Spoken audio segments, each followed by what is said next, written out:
Hebreus capítulo de número 11, 32 diz assim: E que mais direi? Faltar-me-ia tempo contando de Gideão, de Baraque, de Sansão, de Jefité, de Davi, de Samuel e dos profetas, os quais pela fé venceram reinos e praticaram a justiça, alcançaram as promessas, fecharam a boca do leão, apagaram à força o fogo, escaparam do fio da espada, da fraqueza tiraram forças. Na batalha se esforçaram, puseram em fuga os exércitos dos estranhos. As mulheres receberam pela ressurreição os seus mortos. Uns foram torturados, não aceitando o seu livramento para alcançarem uma melhor ressurreição. E outros experimentaram escárnio e açoites, e até cadeias e prisões. Foram apedrejados, cerrados, tentados, mortos ao fio da espada. Andaram vestidos de peles de ovelhas e de cabras, desamparados, aflitos e maltratados, dos quais o mundo não era digno, errantes pelos desertos e montes, e pelas covas e cavernas da terra. Queridos, recentemente, na verdade, algumas quartas-feiras atrás, eu usei esse texto para falar com os irmãos um pouquinho sobre fé no improvável. E volto a esse texto para falar sobre fé no improvável, a parte 2. Porque Hebreus capítulo de número 11 está falando sobre heróis, heróis da fé. O que é o capítulo de número 11 de Hebreus? O capítulo de número 11 de Hebreus é um capítulo que fala sobre heróis. E não é o herói no contexto convencional que você e eu estamos acostumados dentro de um mundo hollywoodiano. Não é nesse contexto hollywoodiano que nós estamos acostumados. Os heróis, eles são chamados de heróis da fé. Devido aos seus atos, devido aos seus fatos, devido à sua história, devido às suas perseveranças, eles então entraram para o hall da fama da fé, dentro do mundo daqueles que peregrinaram com Deus. Então, do que fala Hebreus 11? Fala de heróis da fé. Entretanto, quando você e eu, nós analisamos a vida particular e individual de cada herói da fé, descrita no capítulo 11 de Hebreus, nós vamos ver que todos esses homens tinham algo em comum. Quando nós colocamos eles e vamos procurar buscar um ponto que conecta cada um deles, que viveram em tempos diferentes, em épocas diferentes talvez, em regiões diferentes, nós vamos ver que vai chegar um momento que o funil ele vai diminuir, ele vai estreitar. E quando chega nesse funil, nós vamos encontrar justamente aquilo que conecta, que eles têm em comum. E o que é que eles têm em comum? Todos esses heróis da fé eram pessoas improváveis. Por improvável, eu estou querendo dizer aquilo que não tinha condição de ser e tornou-se. Então, todos os heróis, antes de ser herói, eles eram improváveis, eles não tinham condição de ser e passaram a ser depois heróis da fé. E aí nós falamos sobre um improvável chamado Abraão, que quando nós discutimos eu disse que ele era um improvável para receber o título de pai da fé. E disse que a fé aqui não era uma fé que era firme, sem oscilações, porque Abraão oscilou muito em sua trajetória. Então ele era um improvável para receber o título, no entanto, tornou-se o herói da fé, a qual ele era improvável para ser herói. Outro que nós vimos foi o seu bisneto José, que também era improvável para ser governador, pois a sua família era desestruturada. Pois se existe uma família na Bíblia que era desestruturada, era a família de José. Pai polígamo, pai traiçoeiro, pai roubador. Ele tinha irmãos que um se deitou com a madrasta, 2 tornaram-se homicida, a irmã foi estrupada, ele foi vendido por ciúmes e inveja. Ele era improvável para se tornar um governador e tornou-se governador.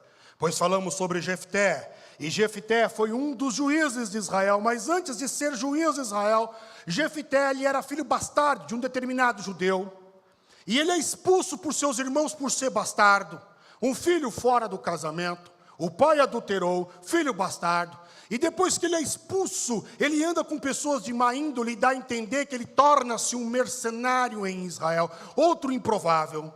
E este improvável, ele passa não só a defender Israel e vencer as batalhas de Israel, como também a julgar Israel, Jefté.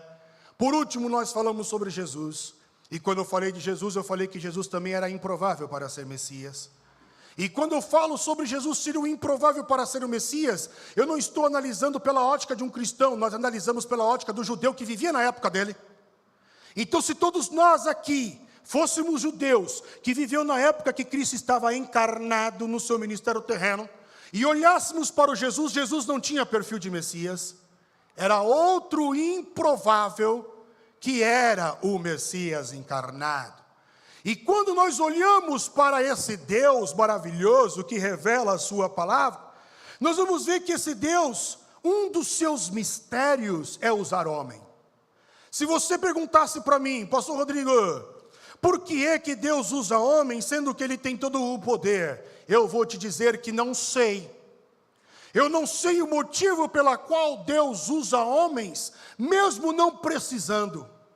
Deus não tem carência de usar homens. Deus não tem necessidade de usar homens. No entanto, Deus usa homens para salvar homens. Isso é um mistério. Quem sabe quando estivermos na glória, podemos perguntar por que Deus tem essa estratégia, essa didática educacional, discipuladora, de salvar homens por meios de homens. Quem sabe quando estivermos lá, podemos ver a resposta. Entretanto, cada um desses homens são homens improváveis. Quando você ver os homens, os personagens bíblicos e os personagens pós-bíblicos, vocês irão perceber que na história da igreja, todos os homens que Deus usa são improváveis. Todas as mulheres que Deus usa são improváveis.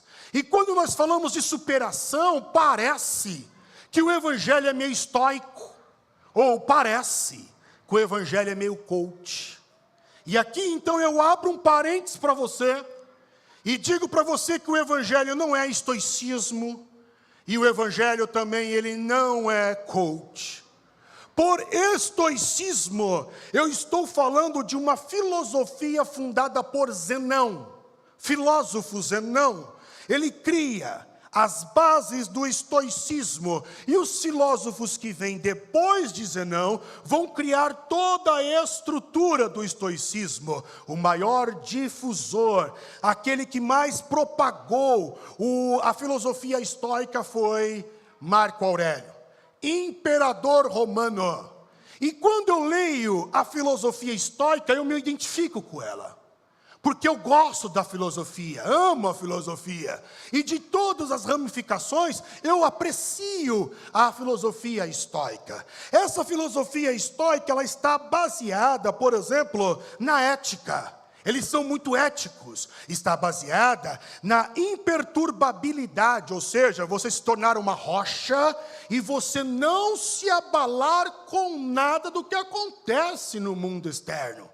Isso parece muito bíblico, porque no Salmo 125 está escrito que os que confiam no Senhor são como montes, que não se abala.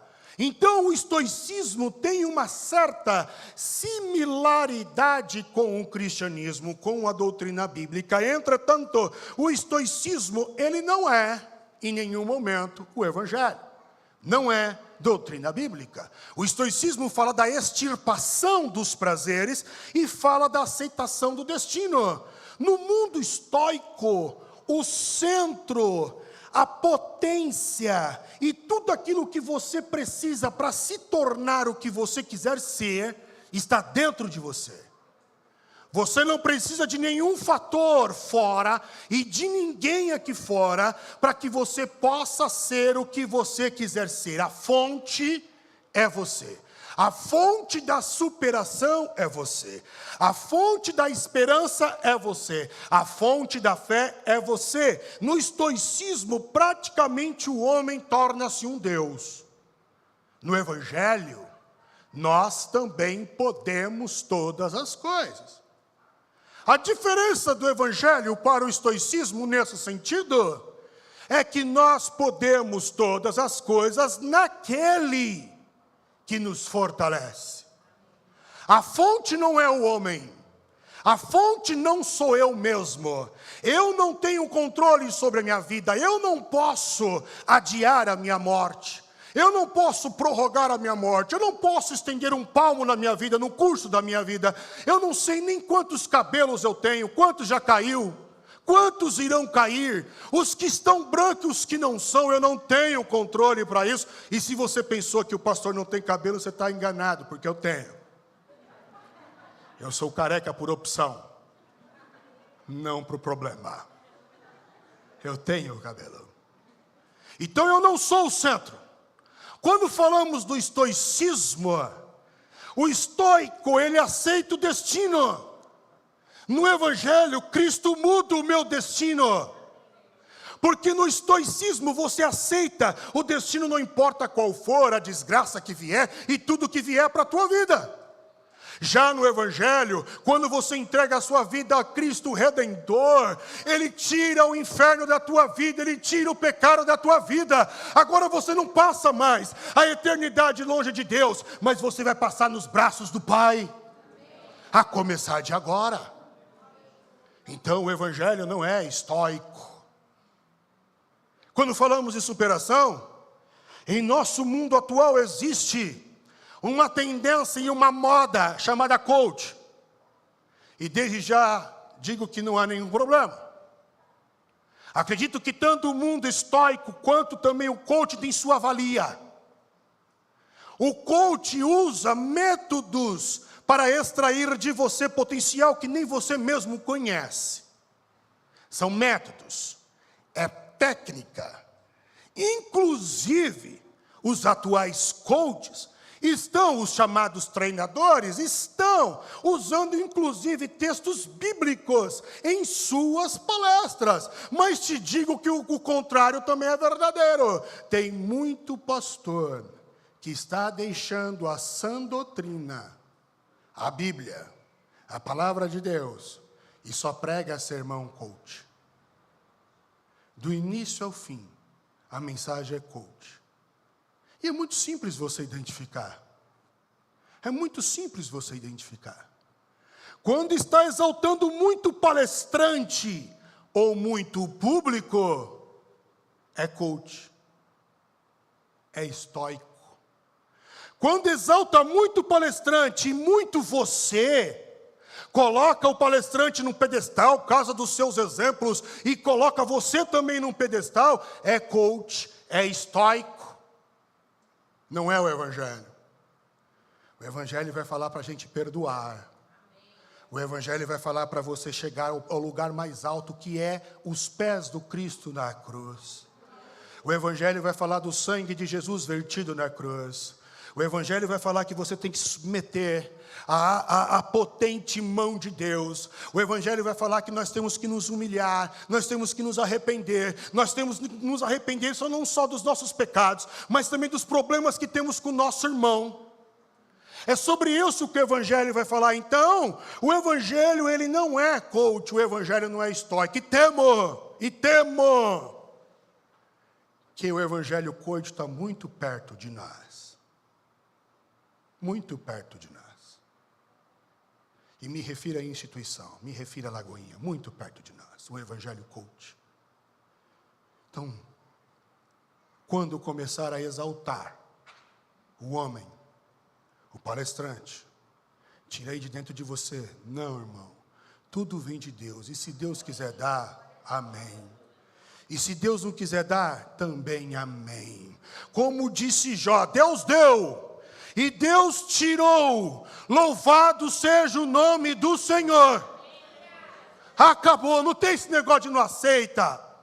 Nós estamos debaixo da soberana vontade da mão de Deus, no controle da mão de Deus. Nós somos guiados por Deus, e Deus não prometeu que nos daria tudo, e nem prometeu para você grandes status, Ele não prometeu brilho.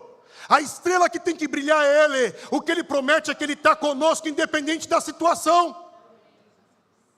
O Marcos teve um infarto, mas em todo o processo Deus estava. Pastor Renato está lá no hospital com o Bernardo, mas em todo o processo Deus está. Deus está. E quando olhamos para o Evangelho e vemos que fala de superação, de pessoas que eram improváveis, que tornou-se alguma coisa, nós não estamos falando de estoicismo nem de coach. O que nós estamos falando é o que Paulo escreveu em 1 Coríntios capítulo 1, verso de número 27. Mas Deus escolheu, partiu de Deus, como falou o pastor Ramon aqui, parte de Deus. Mas Deus escolheu as coisas loucas deste mundo para confundir as sábias. Deus escolheu as coisas fracas deste mundo para confundir as fortes. Deus escolheu as coisas vis deste mundo, as desprezíveis e as que não são, para aniquilar as que são. A pergunta é, por que é que Deus escolhe improváveis? A resposta está no verso 29 de 1 Coríntios, da primeira carta de Coríntios, no capítulo 1, Paulo escreve assim, no verso 29 de 1 Coríntios 1, para que nenhuma carne se glorie perante Ele. A glória não é nossa, a glória é só dEle, como escreveu Paulo em Romanos, porque dEle, por Ele e para Ele são todas as coisas, glória pois a Ele, amém. E no verso 32 de Hebreus 11, o escritor de Hebreus, ele relata um outro improvável, o rei Davi. E Davi para mim é muito improvável. Quando você lê a biografia de Davi, você vai ver que para Davi ser beneficiado, ele tinha que esperar os seus outros irmãos receber a bênção. Ele era o caçula de 8 irmãos, presta atenção nisso. Ele era o caçula de 8 irmãos. E a tradição e a cultura antiga dizia que para um irmão receber algo, posse, alguma coisa, todos os outros já deveriam ter recebido ou deveriam ter morrido. E Davi era o caçula de 8. Nunca que Davi ia receber alguma coisa. Ia vir sempre para os outros para depois chegar nele. Isso é tão verdade que tem uma passagem na Bíblia de um homem chamado Jacó, que depois Deus troca o nome dele para Israel. Jacó, que a princípio é o usurpador, aquele que roubou, aquele que é o ladrão. Aí Deus troca para Israel, aquele que pelejou com Deus e com os homens e venceu, Israel. Esse Jacó, ele está fugindo do seu irmão Esaú e vai para a terra do tio dele, Labão. Chegou lá, ele viu uma moça chamada Raquel, se apaixonou. Fez um trato com o tio, é o seguinte, quero casar com Raquel. Fechou. O que você me oferece? Eu vou trabalhar para você 7 anos. Diz a Bíblia que Jacó estava tão apaixonado por ela, por Raquel, que os 7 anos passaram muito rápido. Chegou o dia de casar. Ele vai casar. E aí então há um véu no rosto da noiva, ele não vê quem é. Na noite de núpcias, tudo escuro, e talvez Jacó bebeu um pouquinho, estava meio mais para lá do que para cá. Ele também não percebe que quem está do lado dele não é Raquel. No dia seguinte que ele acorda, ele tem a ressaca, ele olha para o lado, não é Raquel, é Lia, a irmã mais velha de Raquel. E aí ele vai falar com o tio, que negócio é esse? Eu trabalhei 7 anos para Raquel e tu me dá Lia? Aí Labão vira para ele e diz assim, é o seguinte, porque aqui em nossa terra nós temos uma cultura e uma tradição que diz que a irmã mais velha não pode ir primeiro que a irmã a irmã mais nova não pode ir primeiro que a irmã mais velha. Primeiro vai a mais velha e depois a mais nova. E se tu quer agora a mais nova, Raquel, então você vai trabalhar mais 7 anos. E Jacó vai trabalhar de novo mais 7 anos. E diz a Bíblia que ele não viu os anos passar, e agora ele tem. A tradição com Davi era a mesma coisa. Para Davi receber alguma coisa, todos os seus irmãos tinham que morrer. Ou tinha que ter sido beneficiado. É o primeiro problema. O segundo problema para ele ser o improvável é que quando a Bíblia fala em 1 Samuel capítulo 10, verso de número 23 e verso de número 24, a Bíblia fala de Saul como sendo o homem mais alto do ombro para cima, homem bonito, formoso, forte, categoria de homem que Saul fazia parte, uau. Essa era a categoria de homem que Saul fazia parte, uau. Não tinha uma que não olhava para Saul, e não era muito difícil. Ele era o mais alto de todo Israel. E também o mais bonito. Agora, quando a Bíblia vai descrever o Davizinho, aí está lá em 1 Samuel, capítulo 16, verso de número 12. Então mandou chamá-lo e fê-lo entrar. Ele era ruivo. Ele é até formoso assim de semblante. E de boa presença, tipo assim, na linguagem de hoje. É o arrumadinho. É feinho, mas está arrumado. Sabe se vestir. Se sabe se vestir, tá ok, pode ser até feio, valeu, sabe se vestir, sabe ornar as cores da roupa. Esse era Davi. Era um improvável, não tinha características de rei. Como Saul tinha características de rei, ele se tornou um improvável, era um improvável. No entanto, esse mesmo Davi improvável, Deus faz ser rei. Um dos maiores reis, para não dizer o maior rei de Israel. Um dos principais homens da nação de Israel até hoje. Influência até hoje no mundo cristão e no mundo judaico. E tem mais, Jesus nunca foi chamado de filho de Abraão, mas era chamado de filho de Davi. Filho de Davi, tem misericórdia de mim. É assim que Deus faz com o improvável.